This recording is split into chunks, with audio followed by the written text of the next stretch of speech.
Por que assistir filme nacional se o cinema americano é tão bom, né, galera? Por quê? Por quê? O cinema americano tem tanta qualidade, é feito com tanto mais dinheiro que o nosso. Qual a razão de parar e perder tempo para assistir um filme nacional? Essa é a pergunta que acho que muita gente ou não tem coragem de fazer ou faz e não tem uma resposta à altura, adequada. Bom, tem um cineasta alemão chamado Wim Wenders, com W, que escreve os dois V's. Ele fala, tem uma frase dele que eu gosto muito, que ele diz que os americanos colonizaram nosso subconsciente, os norte-americanos colonizaram nosso subconsciente. Isso é muito forte, você pensar que uma cultura ela domina outra, um país, uma nação domina outra muito pela cultura. É uma forma de dominação. É claro que não vejo, não tenho nada contra os norte-americanos. Eu acho o cinema deles, a arte deles maravilhosa. Os norte-americanos produzem muitas coisas incríveis, assim como produzem muito lixo, assim como nós aqui no Brasil produzimos muitas coisas incríveis e também produzimos muito lixo. Estou falando de cultura, tá? Então, eu não tô de forma nenhuma demonizando o norte-americano. Eu admiro muito o cinema dos caras, o trabalho dos caras. Eu vou falar principalmente sobre cinema, não vou generalizar tanto as artes. Mas, tudo bem, eles têm uma indústria cinematográfica que já é funcional, ela já se retroalimenta, ela já é muito lucrativa e ela já funciona de forma que se sustenta, se vive a partir da cultura. A cultura para eles é um negócio e eles sabem muito bem como fazer esse negócio. E esse negócio funciona sendo bom ou não. Um filme norte-americano muito bom, ele às vezes faz menos sucesso do que um filme medíocre ou ruim por causa unicamente do marketing. O que também não é um problema. Eles dominam os mecanismos de marketing, eles dominam os mecanismos de divulgação, eles dominam os mecanismos de distribuição. E aí a gente vem aqui para a situação do Brasil. Essa comparação, para começar, é injusta. A gente não tem essa indústria. Por que não, né? Por que a gente não tem essa indústria? Se é uma indústria tão lucrativa. A indústria da cultura é uma indústria tão lucrativa ou mais do que outras indústrias que a gente conhece, como a indústria farmacêutica. Eu não sei os números, tá? Eu não vou, mas eu sei que são indústrias que estão falando de quantidades enormes de dinheiro. Que é a indústria farmacêutica, a indústria automobilística. Nos Estados Unidos eles têm a indústria armamentista. São indústrias que geram muito lucro. Só que lá a indústria da cultura também gera muito lucro. E aqui no Brasil a gente sempre teve essa concepção de que cultura, quem mexe com cultura, quem trabalha com cultura, não precisa receber dinheiro porque faz por amor. De fato, a gente faz cultura por amor, mas a gente também tem bocas para alimentar, a gente também tem contas para pagar, tem filho, tem família, tem que pagar aluguel, tem que pagar conta de água e de luz. E o artista no Brasil, ele nunca foi respeitado. A cultura no Brasil, ela sempre é colocado como uma coisa supérflua.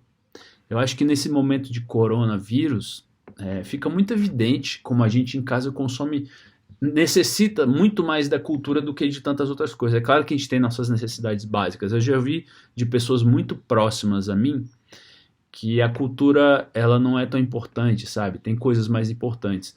Eu acho que numa escala emergencial, entre você matar a fome e ver um filme, entendeu? Essa é uma comparação meio preguiçosa. Cada coisa tem seu lugar. Na hora da necessidade emergencial, você tem que matar a sua necessidade mais básica, né? A gente tem uma pirâmide de necessidades. A gente tem que matar a nossa fome, a gente tem necessidade de ter um teto sobre a cabeça, a gente tem necessidade de se sentir protegido, e talvez lá na base dessa pirâmide, que é uma pirâmide da satisfação básica do ser humano, de matar as necessidades mais básicas e essenciais primeiro, a cultura esteja na base dessa pirâmide. E só que ao mesmo tempo, se você não alimenta a base dessa pirâmide, você fica sempre no estado de sobrevivência, você fica sempre no estado de vou me alimentar para viver no dia posterior para me alimentar novamente. A cultura é um ponto de quebra, é um ponto de quando o ser humano atinge ele saciou as necessidades dele e tem essa necessidade intelectual, essa necessidade não só intelectual, acho que tem um prazer estético, emocional, de satisfação emocional, porque a cultura ela traz satisfação pra gente, ela satisfaz uma necessidade mais profunda da mente, que ela não está entre as necessidades básicas, mas está entre necessidades que nos levam a crescer, que nos levam a evoluir.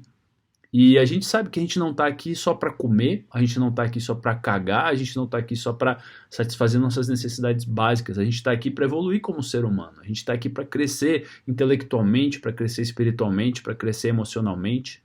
E é claro que a gente tem que saciar primeiro nossas necessidades básicas, mas em algum momento a gente tem que dar atenção a essa base da pirâmide que é tão importante, que é a cultura. A cultura é algo muito amplo, é muito mais do que arte, é muito mais do que... A cultura está na nossa língua, a nossa linguagem é uma cultura. A forma como a gente se relaciona, o nosso sotaque, a forma como a gente... Não sei, cara, a sua cultura ela se expressa através de você, através dos seus semelhantes, sem parar ininterruptamente. E o filme é uma forma de produção cultural, né? Eu estou falando de cinema, todas as artes, né? E isso é muito importante. A gente precisa disso para viver também. A gente ouve música para relaxar, porque nos faz bem. A gente produz criações artísticas porque é uma forma de satisfação pessoal. A gente acompanha o trabalho de outras pessoas que nos emocionam, que nos ensinam. Às vezes uma obra de arte que você viu na sua infância reverbera na sua vida, até na sua vida adulta, na sua velhice, você lembra de algo que você viu no filme. A gente se educa com o filme. O filme, ele é... O ganho que você tem com a cultura é um ganho mais subjetivo. São coisas que ficam guardadas, que não é um ganho material, não é eu comprei esse objeto. Esse ganho eu posso quantificar. O ganho que se tem com a cultura é mais ou menos como o ganho que se tem com a viagem. Por que você viaja? Por que você quer ir para outros países? Tem gente que não tem necessidade de viajar. Tudo bem. Tem gente que não tem essa necessidade. Mas, para a maioria das pessoas, por que você viaja se você não tem um ganho material? Você gasta dinheiro, você às vezes passa desconforto, você vai para outro lugar para comer uma comida que às vezes não te cai bem, ou você pagar caro num quarto de hotel para você ver uma coisa bonita. O que você ganha com isso? As histórias de perrengue que você passou em viagem, o que você ganha?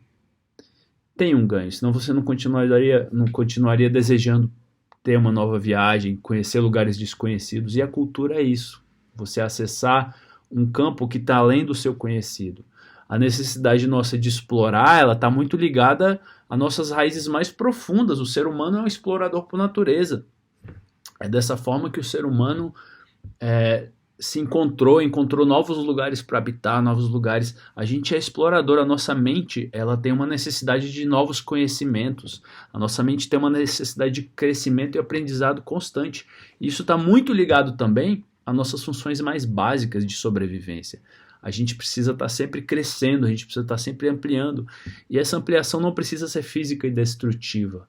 Quando você se amplia por aqui, você não está fazendo mal a ninguém, você está só causando bem a si mesmo e aumentando suas possibilidades, sua possibilidade de enxergar o mundo com mais complexidade.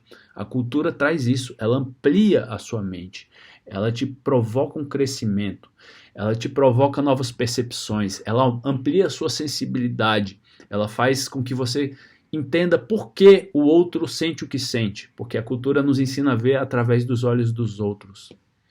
Tudo bem, um grande preâmbulo, uma coisa filosófica, estou viajando aqui, mas vamos voltar à questão do cinema nacional. E a questão do nosso subconsciente dominado por outra cultura. Como eu disse, a cultura americana produz obras incríveis, produz uma cultura incrível. Mas, às vezes é uma questão de olhar, da gente aprender a perceber que em qualquer cultura que seja, é preciso ter um certo olhar, uma certa lente, é preciso aprender a ver. E muitas vezes algo muito valioso está passando na sua frente e você não consegue enxergar o valor daquilo porque você está muito perto a uma outra noção de valor que você tem. A noção da gente do que é um bom filme, ela está muito vinculada a concepções que a gente construiu ao longo da vida, educado pelo cinema americano. A gente tem uma forma de ver o cinema que é muito calcada no cinema americano, no cinema, nesse cinemão clássico que foi configurado e uma virou um objeto rígido, sabe? Essa coisa do cinema da forma que a gente acha que ele deve ser, sabe? A forma como a gente acha que as histórias devem ser contadas, a linguagem que a gente acha que é a certa de se contar uma história, sabe? E acho que muito do incômodo do filme nacional, é claro que tem outros preconceitos, tem preconceitos que vêm aí da história do cinema nacional, do cinema que tinha nudez, e as pessoas criticavam muito isso porque eram muito púdicas, até hoje tem isso. Mas independente desse nosso passado, e que eu não condeno também, eu acho interessante ver os primórdios do cinema nacional, anos dessa época do cinema da Boca do Lixo, Zé do Caixão, que não é nem primórdio, né? Essa galera já. Mas assim, é um cinema que a gente tem mais lembrança. As pornochanchadas, que é daí que vem muito desrespeito pelo cinema nacional. Mas ninguém, mesmo os mais púdicos, não tem desculpa para repudiar o cinema brasileiro dos anos 90 para cá, que eu acho que teve uma grande quebra, uma nova virada do cinema novo, que tem um marco desse cinema, que é o filme A Cidade de Deus, que é um filme maravilhoso, admirado mundialmente. É um filme feito com dinheiro, né? Que tá aí, infelizmente, aí tem uma frase de outro cineasta que ele fala que o cinema é uma arte triste, porque ele precisa de dinheiro para ser feito, né? Você, para pintar um quadro, você não precisa de dinheiro. Você, para fazer uma música, você não precisa de muito dinheiro. Mas o cinema precisa, porque o cinema depende de um exército trabalhando para que aquilo aconteça. E acontece que a nossa linguagem no Brasil, a nossa forma de contar histórias é nossa, é única. E a gente não tem uma indústria calcada aqui, e a gente não tem experiência também. A gente tem muita gente experiente, mas a gente precisa desenvolver essa experiência para evoluir nossa linguagem, para que o nosso cinema se torne cada vez melhor. E para que ele se torne melhor, a gente precisa dar uma chance para ele, a gente precisa dar uma chance para a cultura. A gente precisa permitir que a cultura evolua ao ponto de chegar como outras nações que sustentam o próprio cinema. A gente precisa dar uma chance para que a nossa cultura se comunique conosco. Mas é preciso também ter uma abertura para a cultura. Até que ponto você não está fechado para a cultura nacional por causa dos seus preconceitos? E admitir os próprios preconceitos é duro, eu sei, porque você tem que admitir que você está errado. Como assim eu estou errado, né? Como assim minhas concepções estão erradas? Eu estou certo, pô. O cinema nacional que é ruim, o cinema nacional que é mal feito, o cinema nacional que é só pornografia. São preconceitos. Você tem que passar a olhar o filme, o que há de bom aí? Por que essa pessoa fez essa obra? E passar a ter um pouquinho mais de abertura. Dar um pouquinho mais de margem para assistir o produto nacional e tentar compreender o lugar dele nesse momento histórico e entender que o cinema precisa passar por esse processo para que ele um dia se torne outro algo, para que a gente chegue a um patamar de indústria. A gente não é indústria no Brasil, não é por culpa dos artistas, minha gente. Os artistas estão produzindo de uma forma precária, os artistas estão tentando sobreviver. Para você fazer um filme é uma guerra tão difícil, é tanto suor, é tanta lágrima, que precariamente a gente consegue fazer algo e tem uma dificuldade de atingir o público, porque a gente não tem um sistema de distribuição. A gente não consegue atingir as pessoas, porque por mais que você faça algo incrível, você não consegue atingir as pessoas. Aí quando alguém faz algo muito ruim, todo mundo fala, atinge todo mundo. Olha só o que esse cara fez, essa porcaria. Aí todo mundo é ótimo para falar mal. Todo mundo é ótimo para atacar quem fez a coisa ruim. Mas eu não vejo gente prestigiando o cinema nacional, arte nacional, músicos nacionais, pintores, quadrinistas. Eu não vejo ninguém prestigiando o produto nacional feito na raça, sabe? Reconhecendo o esforço daquela pessoa, daquele artista, quando ele é bom. Ninguém reconhece. A gente vê pessoas propagando trabalhos incríveis que não recebem respeito, não recebem reconhecimento. Agora, se a gente recebe alguma coisa vindo de lá, a gente só falta baixar as calças, sabe? É triste isso, é triste você ver que a gente tem tanta abertura para o que vem de fora e não tem abertura para o que vem de dentro, o que vem de dentro, né? A gente não consome nossa cultura, a gente não tem respeito pelas pessoas que produzem a cultura que está mais identificada conosco. Talvez se você não sente identificação, porque você não vai lá e tenta fazer algo com o que você acha que falta na cultura nacional. Você pode também. Você pode mobilizar um grupo de pessoas para fazer o seu curta-metragem, e se isso se comunicar com aquele grupo, ótimo, sabe? Você está criando. Mas os artistas estão tentando se comunicar da forma que eles sabem, da forma que eles conseguem. E quando o artista no Brasil alcança às vezes o status de popular, ele é criticado, sabe? A gente tem esse costume de falar mal do funk, por exemplo, porque tudo bem, eu reconheço que as letras do funk, essa sexualização das letras é pesada, não é legal e tal, mas, cara, eles estão fazendo a arte deles, estão sobrevivendo da arte deles e estão fazendo dinheiro com isso, sabe? Eles estão conseguindo chegar num lugar de indústria. E os outros tipos de arte, eles só não chegam nesse lugar porque falta esses mecanismos de distribuição, esses mecanismos de encontrar o público e de se comunicar com o público e fazer com que isso vire uma corrente. Porque a gente está gastando dinheiro e tempo demais só consumindo produto americano. A gente não tem paciência para permitir que o nosso produto cresça. E outra, a gente quer acabar com o Ministério da Cultura. A gente não conhece nem quais são as políticas públicas de cultura, mas a gente critica o Ministério da Cultura, porque cultura pode ficar para depois, né? Assim como a educação tem ficado para depois no Brasil. A educação está sempre em segundo plano. A educação é importante, mas a gente só quer imediato, porque educação e cultura só surte efeito depois de muito tempo. São investimentos a longo prazo, e é isso que as pessoas não entendem com relação à cultura. Se você vai fazer um investimento em cultura de um país, você pode esperar, pode plantar aquela semente, pode esperar porque essa árvore só dá fruto muito lá na frente. E se você não ficar regando essa árvore, ela morre, ela não vai dar fruto, entendeu? Então pense na cultura como uma sementinha que precisa ser regada com constância e com paciência. Porque só assim a gente vai colher os frutos daqui a 15, 10... Porque pensa que você tem que formar uma geração.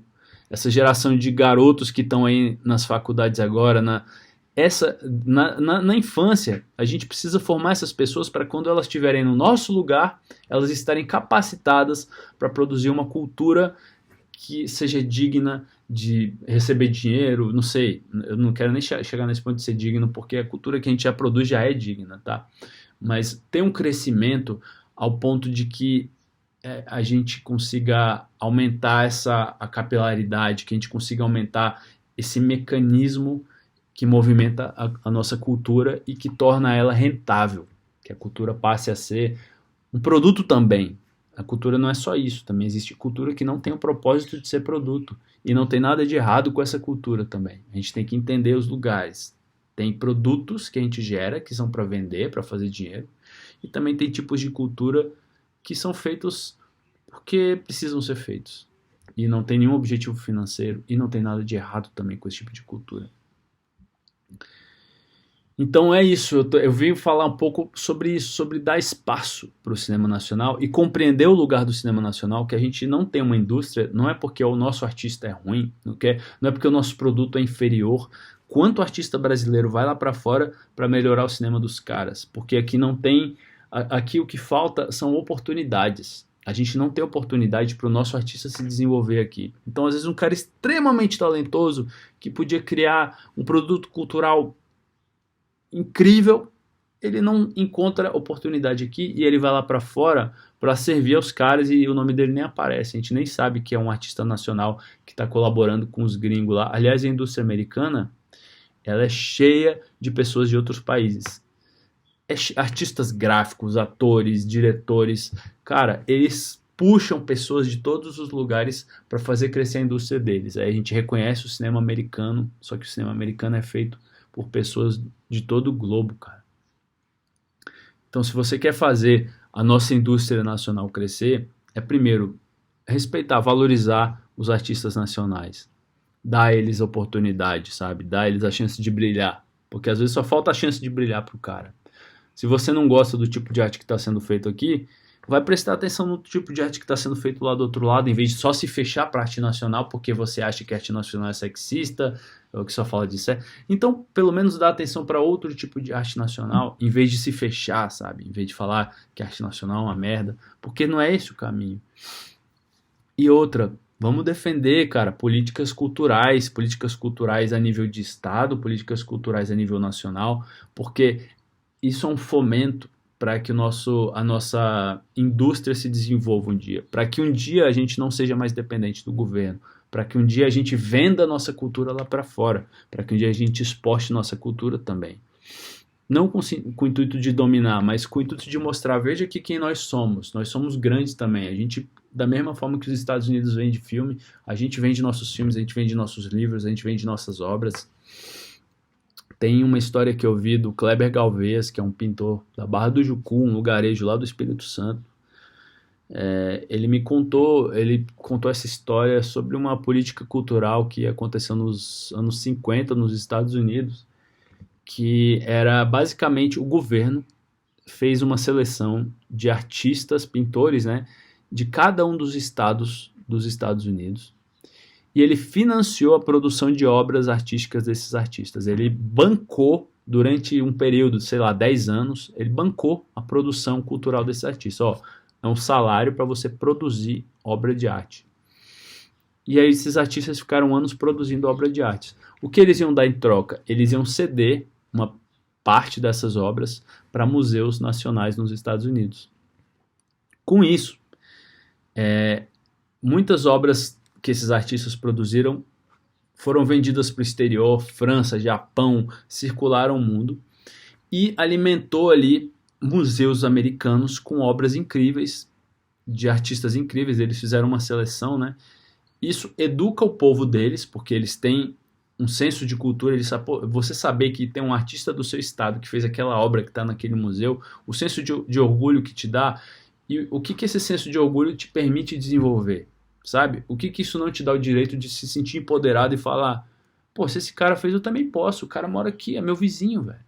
É meu vizinho, olha só, o cara tá vendendo para outro país, sabe?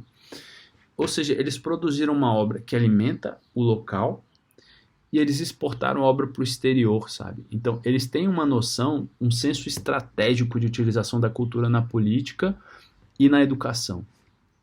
Os Estados Unidos sabem usar a cultura como política. E por que aqui no Brasil a gente não divulga as boas políticas culturais que são feitas? Porque isso é só propaganda positiva para o governo. Se o governo faz uma propaganda, como se diz, se o governo utiliza o que ele investe em cultura como propaganda para si, ele não tem nada a perder, porque as pessoas não sabem, as pessoas criticam a Lei Rouanet, por exemplo, mas não sabem das maravilhas que a Lei Rouanet já fez por esse país. Elas só sabem da roubalheira, porque, mais uma vez, como eu disse, as pessoas só criticam o que dá errado, o que alguém roubou, o que ficou ruim. Elas não pegam a coisa que foi boa e divulgam aquilo. Então elas super publicizam o que foi ruim e ignoram tudo o que foi bom, que às vezes é muito, muito maior do que o ruim. Então, a Lei Rouanet é demonizada no Brasil. A Lei Rouanet é o demônio da corrupção no Brasil. Mas ninguém sabe das políticas boas da Lei Rouanet.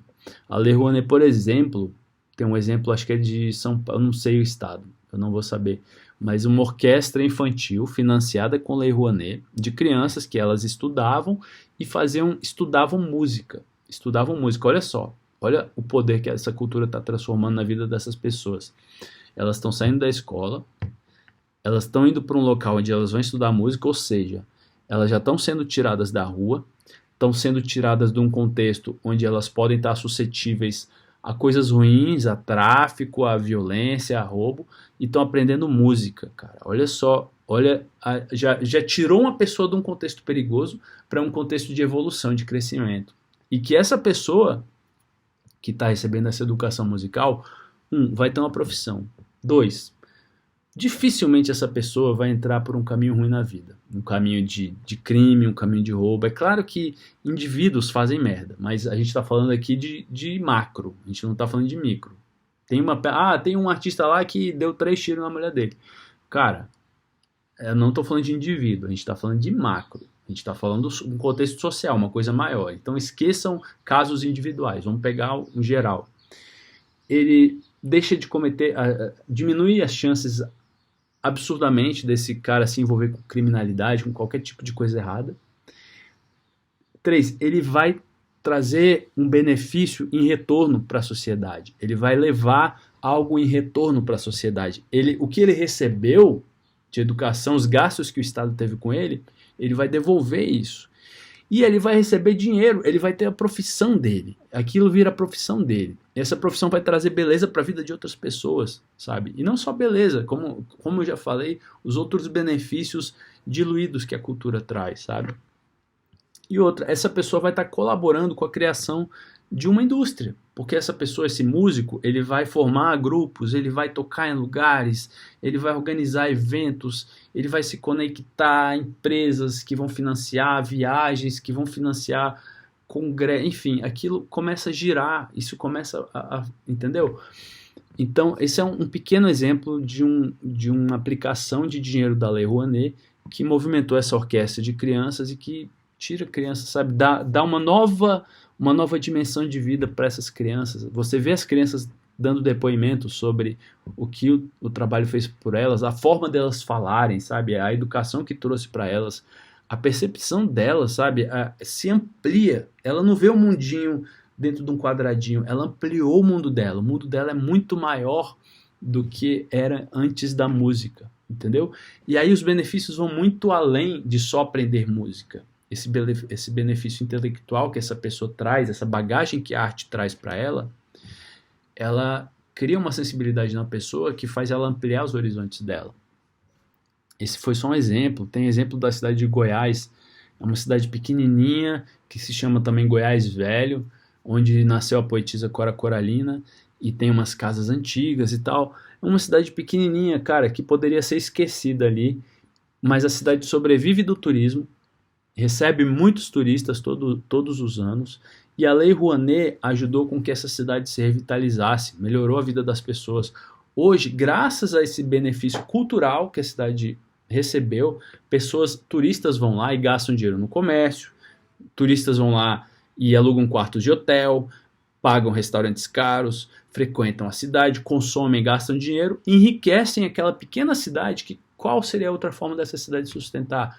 Viraria uma cidadezinha esquecida no meio do Brasil, mas não, essa cidade tem um nome, essa cidade homenageia a poetisa que nasceu lá, essa cidade gera outras poetisas, sabe, poetas, enfim, a cultura ela movimenta coisas indiretamente.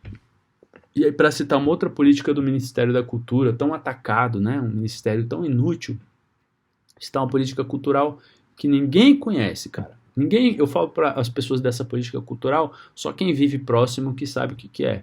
Que são as Praças Céus das Artes. Eu não sei qual é o nome atual, mas esse foi um dos nomes dessa política cultural. Elas começaram em São Paulo com a Marta Suplicy, e basicamente essas praças são o governo vai lá, o governo federal, né, ele ajuda, ele vai, por exemplo, pega uma cidade ali, interior do Nordeste, e esses espaços tem eles espalhados pelo Brasil inteiro. Geralmente eles escolhem uma região que está afetada por criminalidade, uma região pobre, vão lá e instalam esse aparelho do governo. O que é esse aparelho? Ele é uma quadra de esportes, tem uma pista de skate, um parque para as crianças, uma sala de cinema / teatro, que também serve para dar aula, para dar curso, tem uma biblioteca, uma sala de informática, um espaço de administração, e um CRAS, que geralmente é um lugar que funcionam psicólogos, pessoas para atendimento médico, esse tipo de coisa. Então eles prestam um serviço social muito valioso ali. Quando você instala esse CEL, geralmente é numa comunidade pobre e de risco, de alto risco. Primeiro, aquela região ali que antes, às vezes é uma região que as pessoas traficavam drogas, que era um lugar perigoso para passar, ele se transforma, recebe iluminação e tal. De repente é um lugar iluminado e cheio de possibilidades legais, de espaço para crianças brincarem, para crianças fazerem esporte, porque esporte e cultura também estão no mesmo problema no Brasil. Lugares para as crianças estudarem música, treinar capoeira, fazer karatê, ver um filme, fazer aula de teatro, fazer aula de dança, aula de música, etc. Cara, transforma a vida das pessoas. Eu falo isso com muita propriedade porque eu visitei vários deles a trabalho. Eu já trabalhei no Ministério da Cultura, então me desculpem se se isso tira a validade do meu depoimento para alguns, mas isso me deu, como se diz, deu propriedade para falar porque eu conheci histórias de vidas modificadas. E aí, para começar, a criminalidade daquele lugar se esvai. Aquele lugar que era um local de crime passa a ser um local de brincadeira, de crianças passarem ali, famílias passarem ali, crianças aprenderem, crianças brincarem, cursos, movimenta, idosos, cara, você não sabe a quantidade de idosos que são beneficiados com isso, idosos que muitas vezes estão em casa com depressão, isolados, alienados da vida, eles vão para esses lugares. Eu já cansei de ver lugares que tinha curso de costura, curso disso, curso daquilo. Os idosos chegavam lá, participavam. Os idosos passam a interagir com as crianças e com os adultos. Gera um senso de comunidade, gera um senso de coletividade. As pessoas passam a viver mais como um coletivo, esse senso de comunidade, de as pessoas frequentarem o mesmo lugar e de reconhecerem como aquele espaço é importante para eles, sabe? E aí, tudo bem, já teve um benefício social, deu um lugar novo para as pessoas aprenderem, para as pessoas crescerem, para as pessoas se desenvolverem, para as pessoas interagirem, socializarem. Aí tem outro benefício. Todo o comércio em volta daquele lugar floresce, porque o aumento do movimento ali traz movimento para os comércios. Você começa a mexer na economia do local. Aquele local passa a ser valioso, os lotes ali se tornam mais caros, as residências ganham valor, cara. Todo o comércio perto de um local cultural, residência, prédios, passam a valer mais. Uma região que era desvalorizada aumenta seu valor. Então, olha todos os benefícios indiretos e meio que intangíveis, porque basta fazer um estudo para provar que eles são tangíveis, que não acontecem por causa de uma política cultural bem sucedida. E existem centenas de políticas como essa que ninguém sabe, mas vamos lá, galera, tira essa porcaria desse Ministério da Cultura que não serve para nada. Tem muita gente boa, tinha muita gente boa, né? Tentando fazer política cultural. E a gente via os funcionários do Ministério da Cultura que eram pessoas apaixonadas. Inclusive eu vi gente lá votando no governo Bolsonaro. Para quê, né? Para depois o Bolsonaro acabar com o ministério onde eles trabalham. É uma falta para mim, a pessoa que trabalha no Ministério da Cultura não perceber, enfim, cada um tem o direito ao seu voto, vota em quem quiser, né? Mas a gente tem que ver, sempre mirar nos nossos governantes, perceber, cara, esse cara tá querendo o quê? Ele tá querendo melhorar as coisas, porque o Bolsonaro já falou que ele não veio para construir nada. Ele já falou isso, eu não tô tirando isso. Ele falou que ele veio para destruir. Ele, na teoria dele, ele quer destruir para construir algo em cima, né? Mas o fato é que ele está só destruindo. Pelo menos nesses termos aí que eu estou falando, o que houve de bom, o que houve de melhoria, só houve piora. No Brasil inteiro, políticas culturais foram destruídas, foram desfeitas. Em nome de quê, né? Em troco de quê? A gente acabou com essas políticas culturais porque tem alegações de que são tomadas por esquerdistas, por comunistas, mas com base em que você está falando isso? Com base em uns gato pingado que você viu que não gosta de você, que fazem cultura? Mas o que as pessoas estão fazendo de bom com a cultura? Ninguém quis saber, ninguém quis fazer um estudo mais aprofundado, sabe? As pessoas só foram com base num preconceito, vamos tirar esses petistas daí, e acabaram com o ministério, sabe? Com uma visão tão curta, uma visão tão pequena, sabe? Do que é a cultura, do que a cultura representa. Eles estão focados ali numa questão política mesquinha, e a questão da cultura ela é muito mais do que política. Tinha um ministro da cultura, Juca Ferreira, que falava que era petista, entrou pro PT, né? Que era um ministro fabuloso. Ele falava assim: a cultura é a argamassa que une a nação, porque a cultura é o momento em que a direita e a esquerda conseguem se comunicar, conseguem se encontrar, porque ninguém critica alguns valores, alguns benefícios que a cultura tem. E ele falava que vários deputados da direita investem na cultura porque entendem os benefícios diretos e indiretos, intangíveis que elas trazem para o povo. Cara, eu falei, era para falar só de cinema e tô longe aqui. Mas é isso. O benefício da cultura é intangível. E aí, só para concluir aqui a questão do cinema nacional.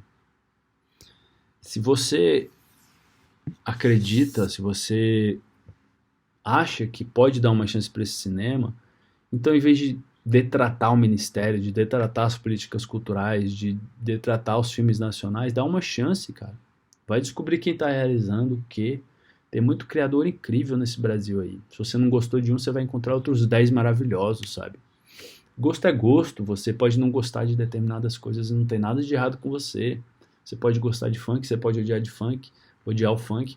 Não tem problema, não tem problema. Você agora não precisa querer destruir. Em vez de querer destruir tudo que você não gosta, vai buscar o seu lado em outro lugar. Vai buscar alguma coisa com a qual você se identifique.